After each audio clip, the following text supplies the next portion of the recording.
Hey, howdy. Oh, wow, a lot of people.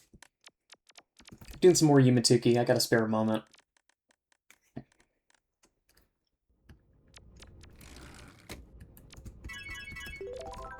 In a weird kind of way, I've had a bunch of free time, and I've kind of run out of things to do.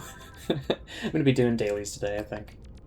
I don't have any special plans. I think there was a patch today, so let me check that out real quick.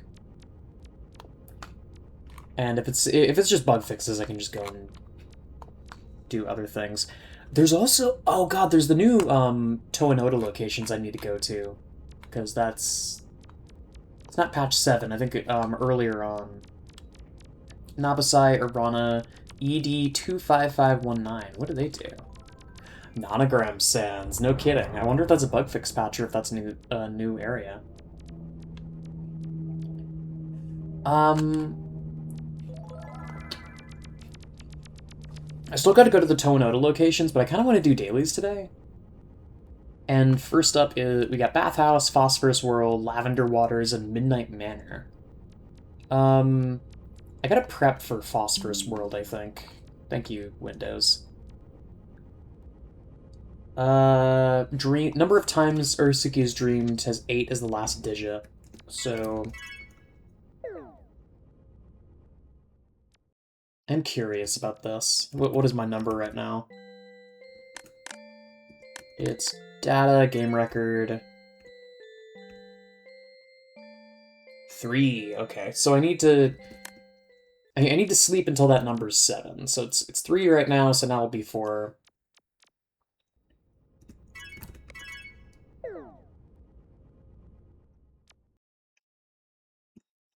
Five.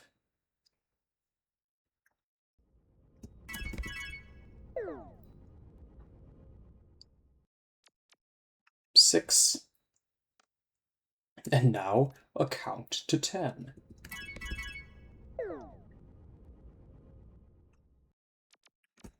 This is 7. Now the next time I fall asleep is the time where I can actually hit the Phosphorus World. It's kind of a funky way to do it, but can't really complain. So Bathhouse has two routes to get there. I looked into it, and there's one through Mini Maze that I remember, which is it works, but it's kind of frustrating to work with sometimes. The other route is through Spelling Room, of all places. Let's do Spelling Room. These are some areas that I don't visit very often.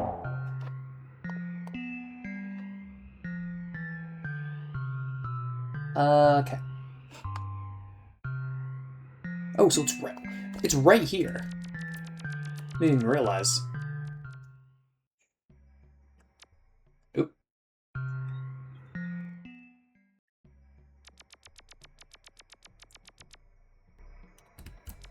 The main thing that I've been doing is I've been playing a lot of Mugenics. I've now made it to Act 3, and I finally caved and I like spoiled myself on where the hell?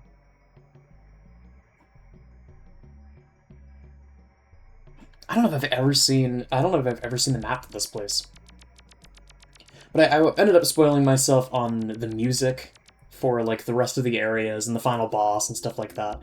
And I'm not going to say anything, obviously. I'm not going to say anything spoilery, obviously, for the people that want to experience it on their own, but oh my god, it is... I foresee that game getting a nomination for Best Soundtrack at the Game Awards. I know it's kind of early in the year to be saying that, but oh my lord, it's so good. It is, like, really, really, really, really good. There's Bathhouse. Okay.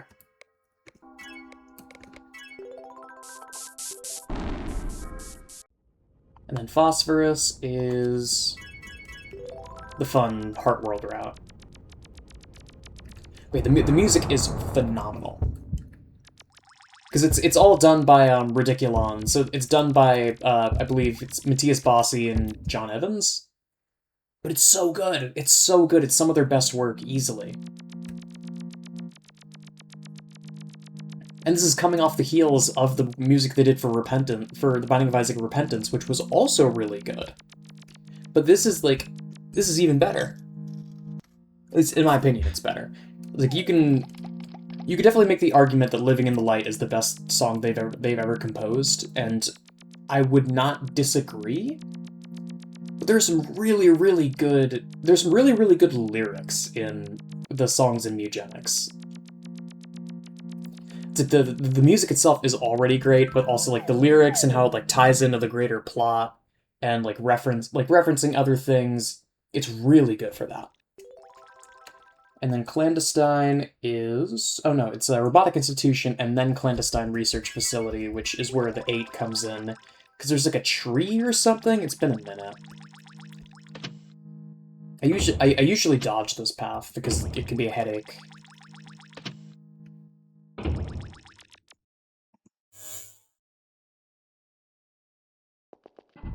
But yeah, that's been super fun.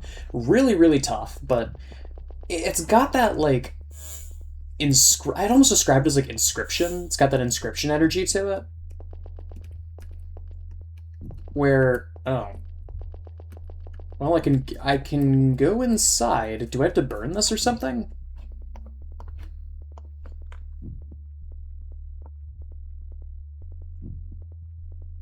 Okay.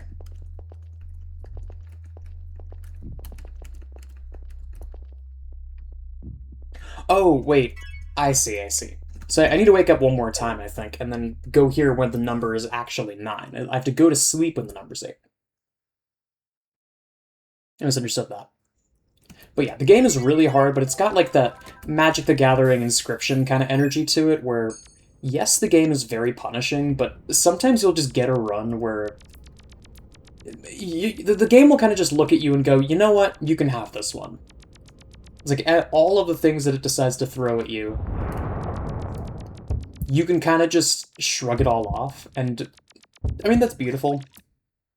It's the same kind of magic that made Isaac so fun, where after a certain point you get so strong that it really didn't matter what the game threw at you, because the game really couldn't do anything to you, especially if you have setups for like infinite health or ridiculously high damage. Like there's no way that the game could make a feasible challenge without dramatically shifting the rules. And at that point, it's like you have to be really careful whenever you have a boss or a section of the game that shifts the rules around like that, because it can feel super unsatisfying. If it's like, okay, you've made it this far, and now the mechanic is it takes away all of your items, and now because for the longest time I've wanted to make a like new end boss for Isaac as just like a mod. I've had ideas, like throwing them around, and I was pictured something kind of like Mithrix from Risk of Rain. Okay, it was 9. I always pictured something kind of like Mithrix from Risk of Rain 2, where he steals all your items, but the trouble is that, like, unless you do that really carefully, there's the risk of just a loss of agency by the player on the player's part, and the player would just end up hating it. Okay, now if I remember correctly...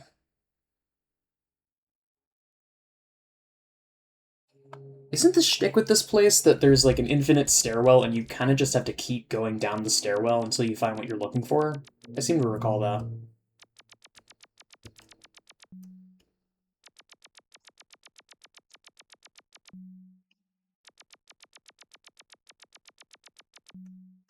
But yeah, the soundtrack is unbelievable.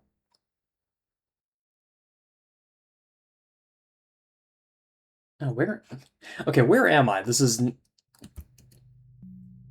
Curious. Oh, this is the terminal area. I'm in the wrong part of the map.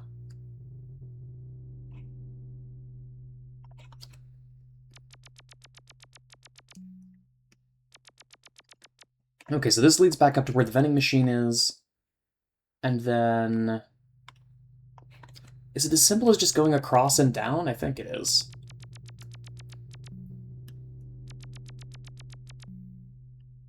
Here's our staircase. Yeah, I remember this now. there will eventually be a door, and there will be, like, creepy laughter and stuff. It's very... This whole area is very dot flow feeling. Like, even down to the music.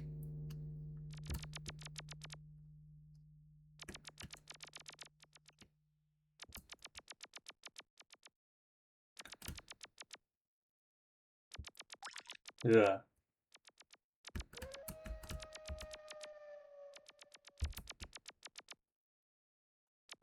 There we go.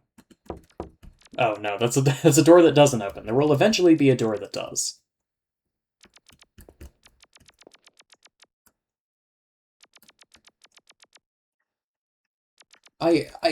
There's a certain art to games that do stuff like this always are super compelling to me. Which is weird, because, like, I feel like on paper I should hate a mechanic like this that just is explicitly designed to waste the player's time. But ever since I played Lisa, like, my opinions on that have changed so much. There is a way to make the player... There's a way to make the player hate you. Oh. There's a way to make the player hate you while still being a compelling experience. And that's something that... It took Flash developers like a decade to figure that out.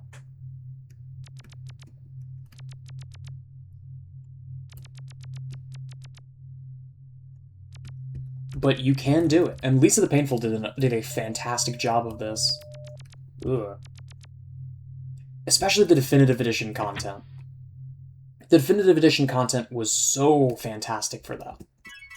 Okay, and I think this is a dead end, because the only way out is through, whatever it's called. Forest Interlude.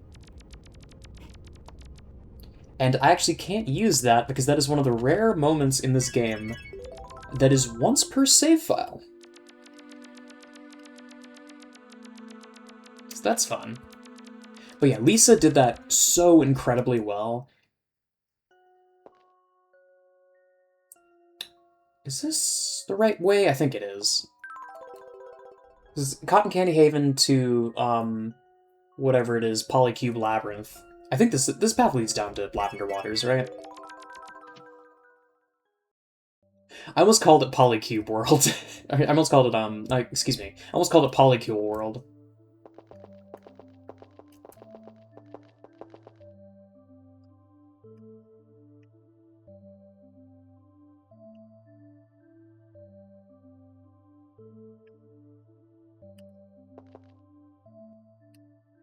But yeah, the Definitive Edition content in Lisa really opened my eyes to how that, like, very tedious, almost sarcastic implementation of game events, it can be so poignant if you do it right. It's like, yeah, like, turning directly to face the camera of, like, yeah, I'm making you spend all this time to think about what's going on. It's like, you can interpret it as a sort of, you know, like the uphill battle of, like, the cycle of abuse in the case of Lisa. But even beyond that, it's so compelling to have a game that does not respect your time. But then he also uses it in a way that's productive. Like, it's one thing for a game to say, I don't respect your time, solve my mazes. But it's another thing entirely for a game to be fully aware of the emotional impact that it has on you, and then fully utilizing it. There's something really cool about that to me, so I'll have to keep that in mind.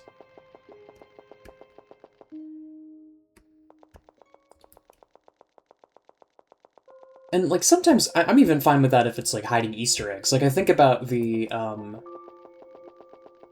all the egg stuff in Deltarune has scratched a very similar itch for me. Of, like, turning directly to face the camera of, like, okay, you want your secrets? Come and get them. That about face is really cool when it's done right. So you end up with stuff like the room with all the stained glass in Chapter 4. I mean, it's intentionally designed to mess with you, because, like, the only people that are going to notice that are either, like, super, super, super anal about details, or they Googled it. But even when you have Googled it, it gives you that much extra time to think about, like, okay, so what exactly is this secret? What does this mean? What did Toby Fox mean by this? This is the wrong way, I think.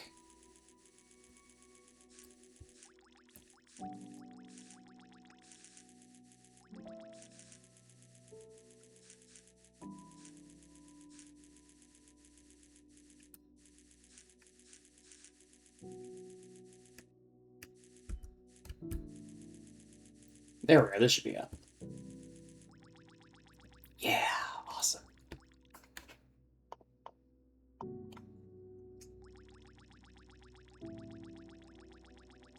But yeah, TDM can be very powerful. But there is also the chance that it, is just tedious. Like, I feel like the opposite example of that is something like the Endless Corridor from Everhood, where it is just explicitly trying to F with you. Like, there's a place for that. I need to move this. There's a place for that, for like sections in a game that are explicitly just designed to waste your time. But you have to be careful with it, because people can sense the spite.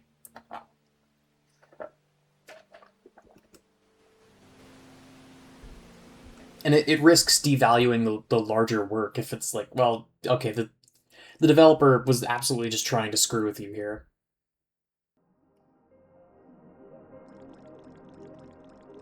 Because I don't know if this is equivalent, but more recently I've been like going through my backlog, and I ended up playing a game called Blasphemous, which very mixed feelings about it so far. It is absolutely gorgeous. Watch a long play. Don't don't play it unless you're super big on like the genre.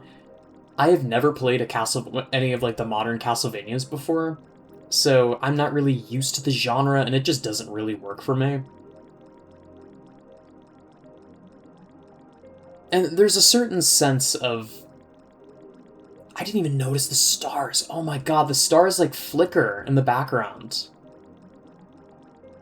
as the clouds pass over them. That's so cool. Did I mention I will absolutely adore this area? This is like easily the coolest area in the game for me. Let me try and get a shot of that that star in the top corner.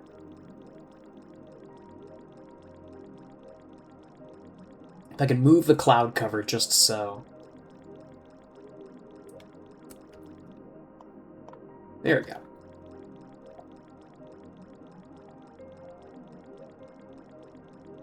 But I haven't even reached any of the major bosses yet. I've just been like walking around trying to navigate the areas, and there's so many moments of just like, well, you can't scroll the camera, and this room is definitely designed so that you take a blind jump and land in spikes, and because of the way that saves work in the game, it's a dark... I should have said this up front. Blasphemous is basically what happens when you take Castlevania Symphony of the Night and Dark Souls and put them in a blender. There's a lot of Dark Souls lore elements in terms of like, this is a dying world, you are the last of you're like last of your kind, you are the arbiter of judgment, something like that. I haven't fully grasped what the plot is, but it seems to be going in that direction, very reminiscent of Dark Souls or Demon Souls. And then it's got a lot of the a lot of like the gameplay elements of Castlevania, but also with bonfires and Estus flasks from Dark Souls. Now, the trouble with putting precision platforming in a game with Dark Souls saving is that when you die to a pit or you die to spikes that you didn't see, that's like 20 minutes of you having to walk back to where you were. And it's like, at a certain point, I don't have the patience. Especially when there's rooms that are explicitly designed to get the player killed. It just stops feeling worth it after a certain point. And yes, I'm aware that I am weak and I will not survive the winter. That I probably, if I had more patience, I probably would like it. Again, the art is stunning. And this is me, like, being desensitized to good pixel art after playing games like this all the time. Blasphemous' art is so nice, and like all the animated cutscenes are really, really pretty, and like I like the way it plays with I like the way that it plays with like Latin and like Holy Roman sort of epithets. But at the same time, it's just not super fun. So I might watch a long play of it and see some of the cool bosses, and then move on. Maybe the sequel's better, I don't know. I can never tell with indie sequels, because this is something that I would say that I'm annoyed at it, but it's something that I deeply respect about indie games in general, is indie games that refuse to cut along the grain when it comes to sequels. Because you end up with this effect where a lot of indie developers are ex-industry, and what a lot of them found was that, yeah, so working on a game and then working on a sequel and then working on another sequel, it's not really engaging at all. It's like it's soul crushing to just, okay, we're making another game in this series. We're making the 18th FIFA game. And we're just we're reusing all of the tools that other developers have used for the series. We're reusing the same mechanics. We're adding in one or two extra mechanics, because if we add too much, then people will want more in future installments, and we can't do that. It's like you can't abide innovation in a long-running series like that. And something that I've noticed is that a lot of people that hail from big, like, industry-defining companies kind of hate the concept of a sequel, and whenever it pops up, those developers will go out of their way to make sure that the sequel is unique. That they have a story that's worth telling. And this doesn't apply to all indie developers, but when it comes up, it's always so fascinating because it is hit or miss for what works and what doesn't. Like, I think about World of Goo 2, which had some really compelling ideas and kind of stumbled on the landing. I like some aspects of that game and not others. I wish that I feel like there could have been so much more done with the mechanics of the game itself, though the core, like, the meta commentary was super interesting, and I really, really liked the Black Stain, and if you know, you know. That entire section was phenomenal. The rest of the game kind of fell flat, in my opinion. Though at the same time, like, if you know anything about me, World of Goo is one of my absolute favorite video games, period. Just like the things that it has to say and the way that it uses its game mechanics to tell its story is, like, genuinely some of the best I've ever seen. So, like, if ever there was a game that would have a lackluster sequel, it would be World of Goo, but all this, it's a little disappointing all the same.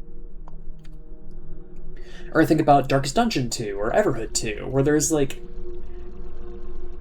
I hesitate to call it a curse of the indie sequel, and more a, now that they have the ability to make more games and to take more risks, they choose to take more risks, and it works sometimes and it doesn't work all the time, and I feel like that should be respected all the same.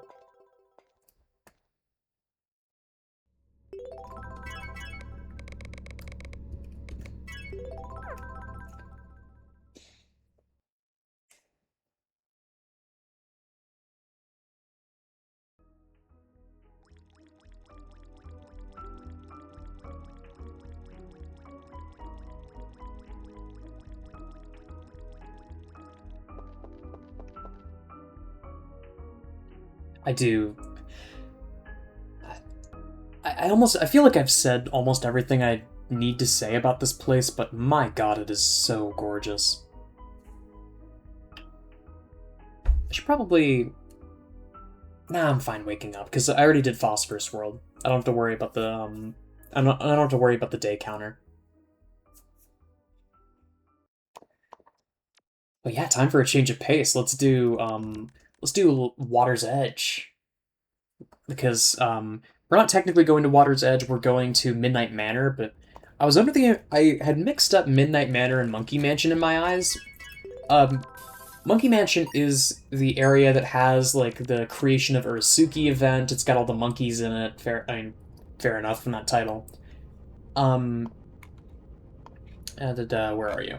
Midnight Manor is along the path from readme.txt and Render Dreamscape, which those worlds are both, all the worlds along that path are some of the best in this entire game. I adore the style. Let's go do that. I see no problems here. I might have to re-find where the teleport is, though, because it's in one of, like, 9 different connections from Sugar Road.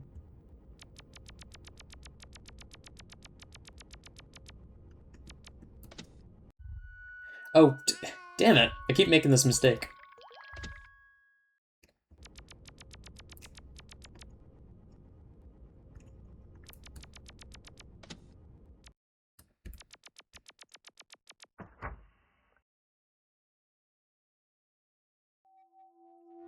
Okay. So, goal is readme.txt, which is pink. Okay, that's actually not that bad. So, Dream Apartments, down to Sculpture Park, down and across to readme.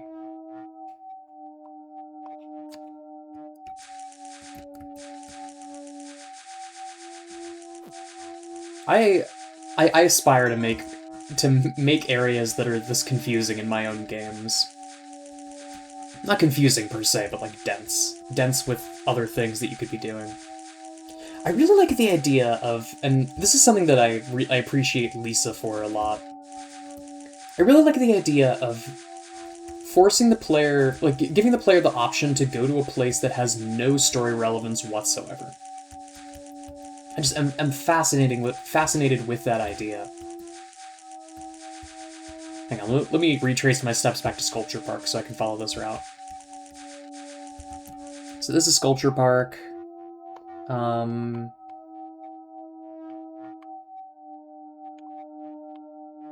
Oh, I see. I missed the turn. So it's down here, and then I just keep going down, and this is the only path I can follow. Okay. I love the idea of putting, like, a bunch of extra effort into places that the player is never expected to go. And then just offering it up as a potential. And again, I think of Lisa the Painful. I think of Lisa the Painful, I think of Orange Oasis from Amori, which, Orange Oasis, partially a result of, them using every part of the buffalo and refusing to throw out anything from the game's development, which worked mostly. There are some moments where you can definitely feel that coming through, like with anything in the God, what is the name of the snowy area? I don't even remember. It's been too long. Snow Globe something. All the stuff in that area really did feel like an afterthought.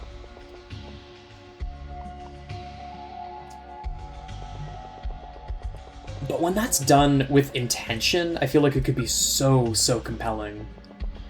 You just find, like, an entire set of areas that, you know, the game never pushes you to go there, but you can, and there's a lot of interesting stuff.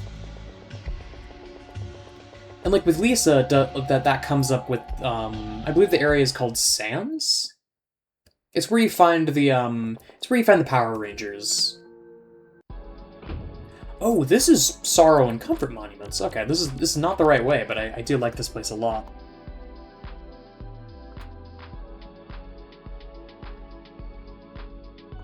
Oh, this is an isolated area? Weird.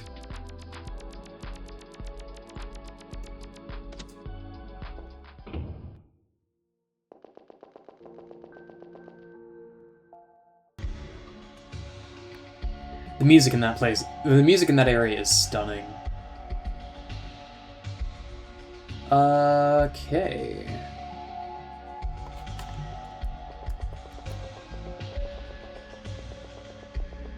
Looking at the map on these areas feels like I'm staring into the face of God. There's so much cool stuff here. Oh wait, I'm looking at the wrong spot. Little over and then up.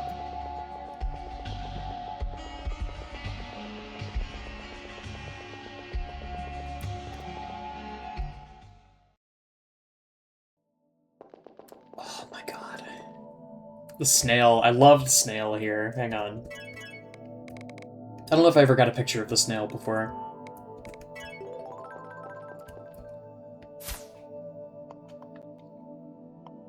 It's snail.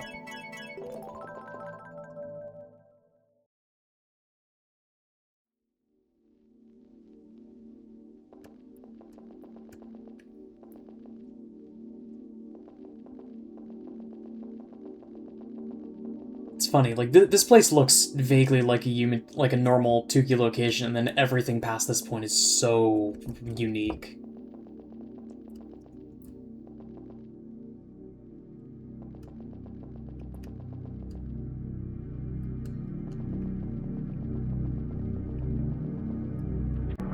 God, the shading is so nice.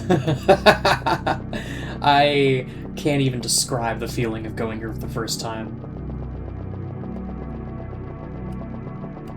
Or the second time, hell, this is the first time I've been along this path in a while.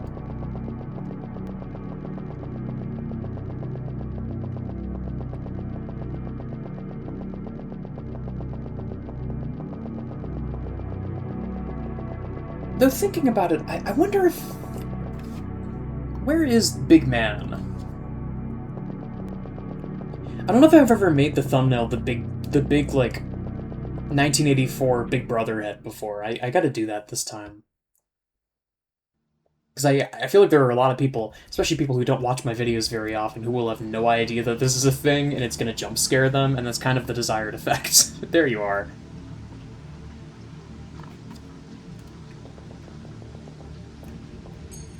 Oh, it's a vending machine. No kidding. Whoa! The rainbow IV drip. Cool.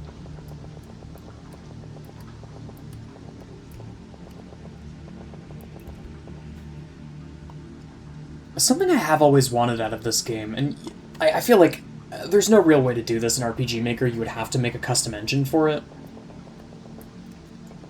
A game like this with a more complex sound engine would be so unbelievably cool, but it's not the kind of thing you can just say, like, oh, I want an RPG Maker game with a really complex, like, shading system and sound system, but it's all in RPG Maker. Now, after a certain point, you kind of have to do it yourself.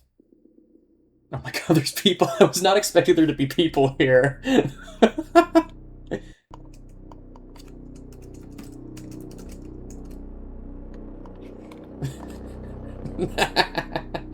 Awesome. Hang on. Let me hop into private mode for just a second. Oh wait, invisible. That way I can crop out the shoes. Oh! Holy shit, I didn't know it did that.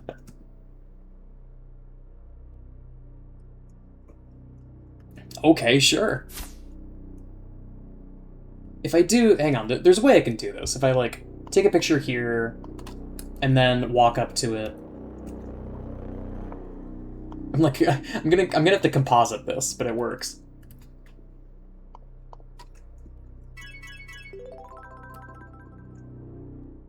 Oh wait, hang on. No, that's fine.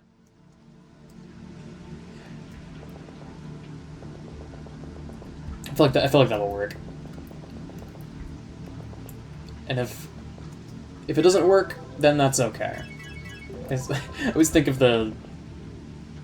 I think it was from a Grapefruit line. May God strike me down with lightning if I am wrong. I think that was Grapefruit. This courtyard in particular is so pretty.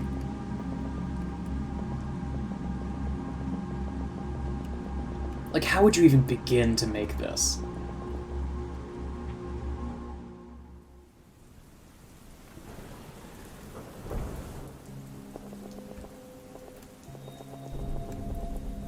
I just hope this didn't cut into the like global tile set count too much, because something I do remember hearing is that there is a limit on the number of tile sets in RPG Maker for a project.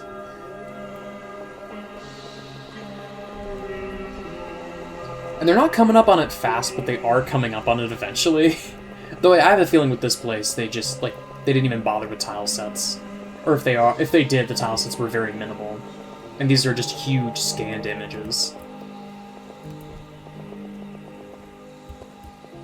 Which I feel like that worked out for the best. That let them create some... I mean...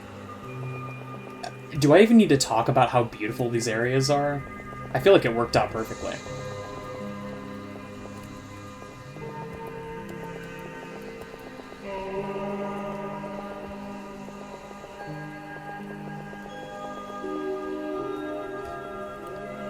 Hang on, I need a picture of the... Is that an egg? What is that? It's like blown glass.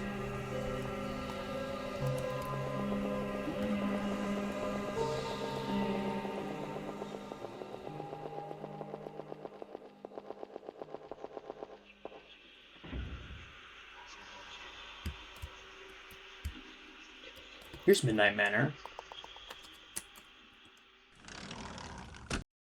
Ooh. I forgot about this.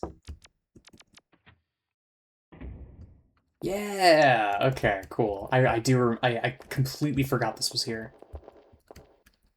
It's like this very, very cool, surreal set of doorways.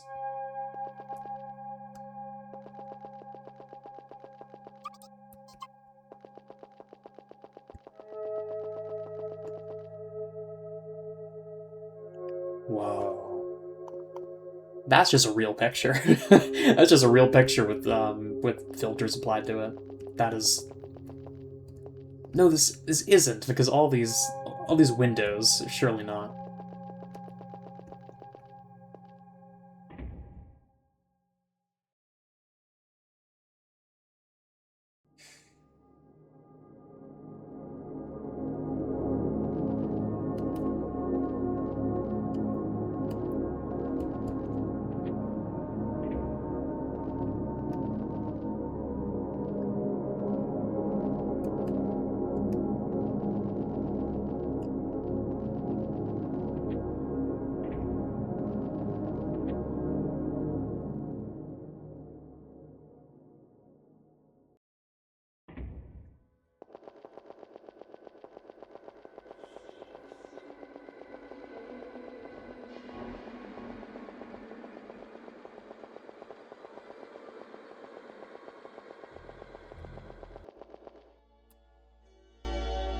Oh! I forgot about this place. This place is also, like, more reminiscent of a Yumatuki location. There's so many worlds. There's so many worlds that are, like that exact setup of, like, grates with ladders. And it's gorgeous every single time.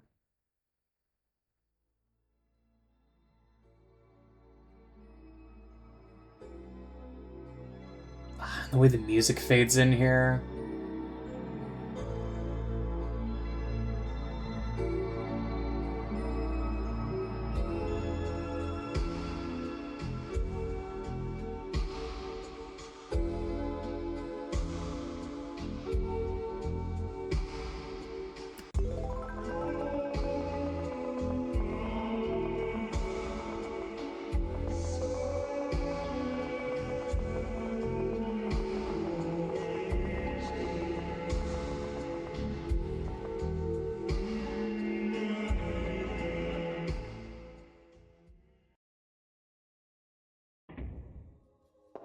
Ooh.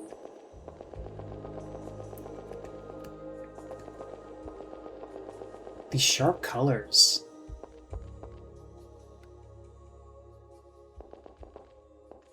Oh, right, the church. I forgot about this place. I'm gonna be saying I forgot about this a lot. This is a dead end, right? I don't recall there being anything you can do in here. Feels weird to have a dead end on this path. But there is one.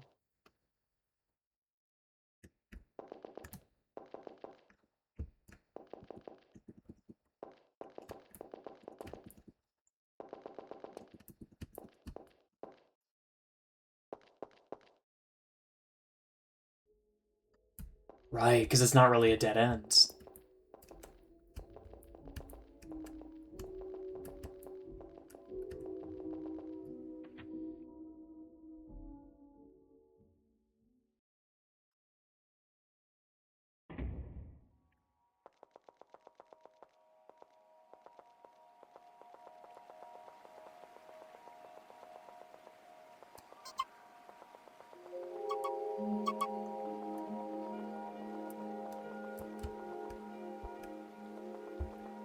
Oh.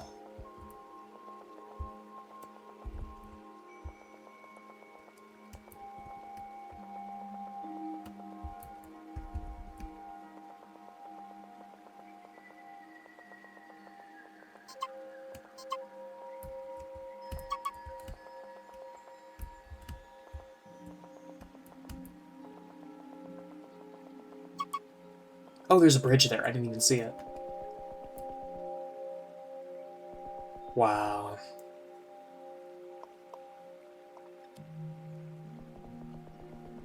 Like if I found a place that was this beautiful in real life, I think I would start crying.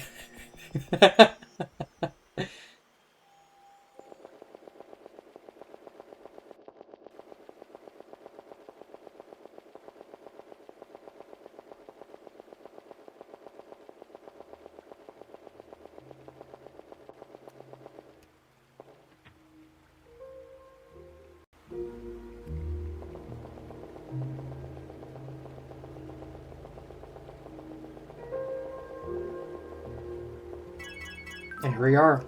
To my understanding, this is the end of the path. Is there anything else? It looks like it's just this. I kind of want to go see the ring.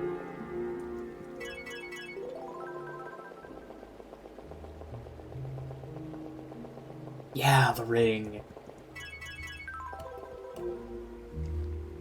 This is where it's most obvious that these are scanned images, but they're really, really pretty scanned images. Oh my god, it's been 42 minutes. I've not been checking the time at all. Kind of worked out for the best though. This was absolutely worth the trouble. It's like, come on, if a path is to Midnight Manor, I absolutely have to go I gotta go the full Monty. But yeah, that's all I got for now. Thanks so much for watching, y'all.